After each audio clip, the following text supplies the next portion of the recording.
దేవుని కృపావార్త కొరకు ఎదురు చూస్తున్న మనందరికీ పరిశుద్ధ గ్రంథంలో నుండి ప్రభు ఇచ్చిన వాగ్దానాన్ని జ్ఞాపకం చేసుకుందాం. 1 పేతురు 5:10 కొంచెము కాలము మీరు శ్రమపడిన పిమ్మట తానే మిమ్మను పూర్ణులుగా చేసి స్థిరపరిచి బలపరచును. ఈ వాగ్దానం మీ పట్ల యేసు నామములో నెరవేరును గాక.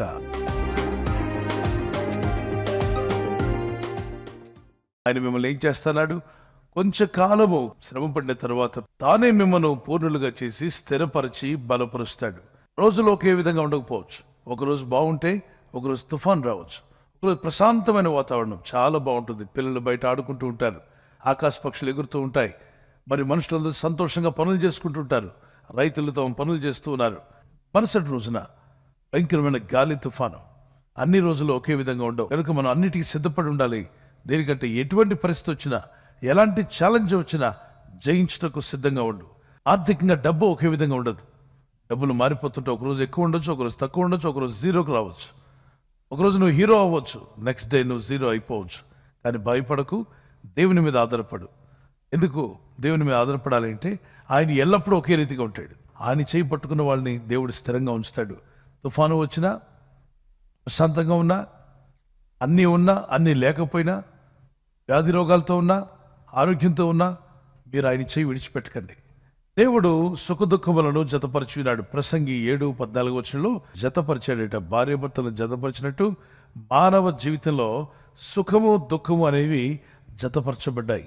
ఒకవేళ అంత సుఖమే అనుకోండి, అంత ఆనందమే అనుకోండి, నరుడు దేవుణ్ణి మర్చిపోతాడు. నేనే దేవుణ్ణి అనుకునే భ్రమపడతాడు.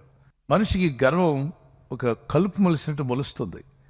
తెలియకుండానే అహంభావం వచ్చేస్తుంది. పక్కింటి వాళ్ళతో పోల్చుకుంటారు. ఒక కారు రాగానే పక్కింటి వాళ్ళ కారు వైపు చూస్తారు. ఆ కారు పాతది, మా కారు కొత్తది. అప్పుడే కొంచెం చిన్న చిన్న గర్వం. మనం ఒక చిన్న బిల్డింగ్ కట్టినట్టునే పక్కింటి వాళ్ళు మనకంటే చిన్న ఇల్లు అనుకోండి, వాళ్ళకంటే మన స్టేటస్ ఇది పెరిగిపోయినట్టుగా భావిస్తారు. ఇది మానవ నేచర్. తనకు ప్రమోషన్ వచ్చింది అనుకోండి, ప్రమోషన్ రాని వాళ్ళందరి వైపు చిన్న లుక్ వేస్తాడు.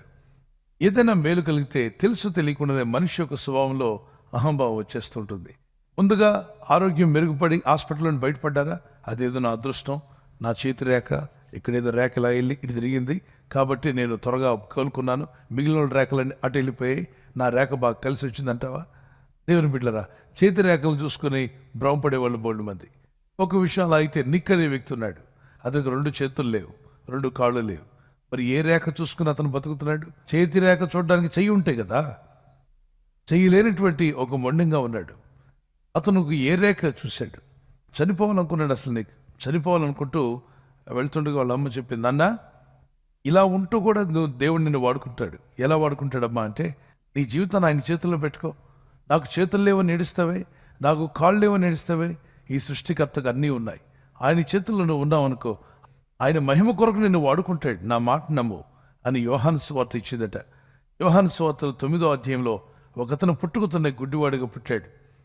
అతన్ని ప్రభు వెళ్ళి తాకి ఇలా నువ్వు స్వస్థపడదుగా అని చెప్పినట్టు స్వస్థపడతాడు. ప్రభు అన్నాడు, ఈ వ్యక్తి ఇలా పుట్టడానికి గల కారణం ఇతని పాపాలు కావు, ఇతని పితరుల పాపాలు కావు, మరి ఎందుకు ఇలా పుట్టాడు? దేవుని మహిమార్థమై. ఆ మాట స్ట్రైక్ చేస్తుంది నెక్కి. అంటాడు, మరి దేవుని మహిమార్థమై నేను ఇలా పుట్టానా? అయితే దేవా నన్ను ఎలా వాడుకుంటావు వాడుకో అని అలా ప్రేర్ చేస్తుంటే ఒక్కసారిగా మనసులోని విచారము, దుఃఖము, ఆందోళన, భయము, నిరుత్సాహము, డిప్రెషన్ అలా ఎగిరిపోయిందట. ఎన్ని దేశాల్లో వాడబడ్డాడు మీకు తెలుసా? మీరు వెళ్ళలేని అన్ని దేశాలకు వెళ్ళాడు.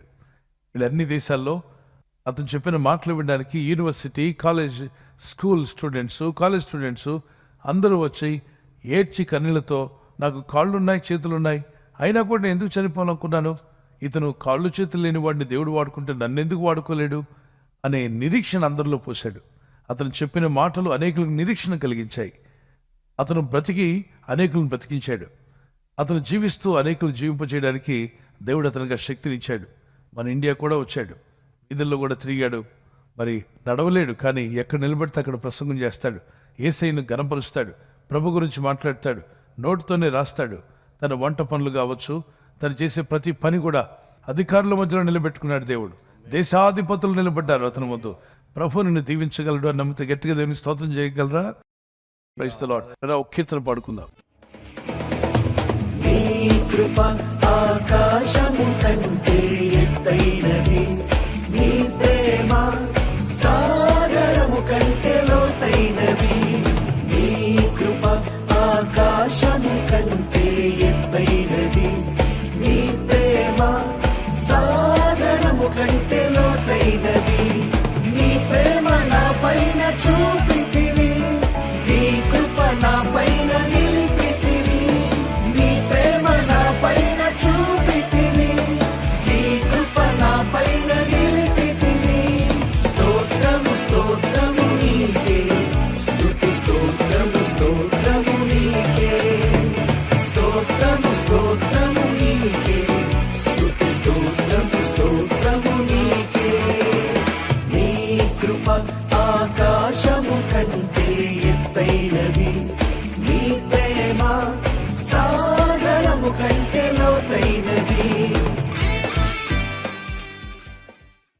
కారుమబ్బులు తొలకముందు పైన వెనక సూర్యుడు ఉంటాడు, చుట్టూ కారుమబ్బులు ఉంటాయి.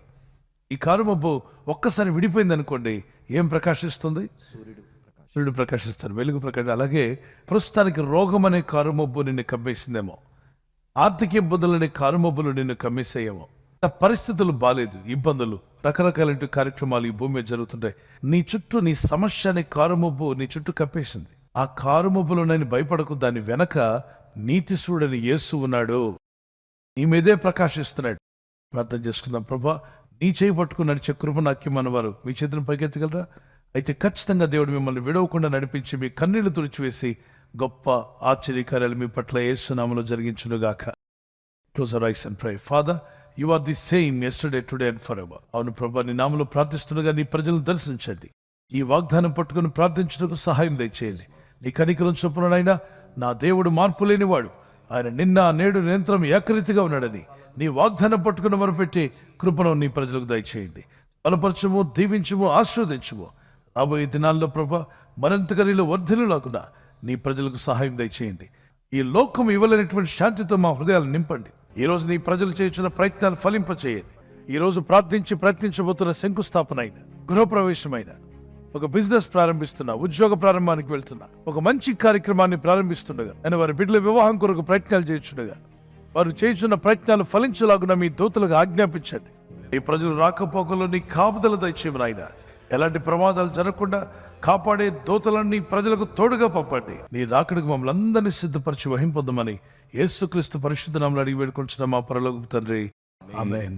అలాగే బర్త్డే, మ్యారేజ్ జరుపుకునేవారు happy birthday to you, many more returns of the day. God bless you. ప్రభు మిమ్మల్ని దీవించును గాక. ఈ వాగ్దానం చదువుకోండి. యెహోషువ గ్రంథం 1:9.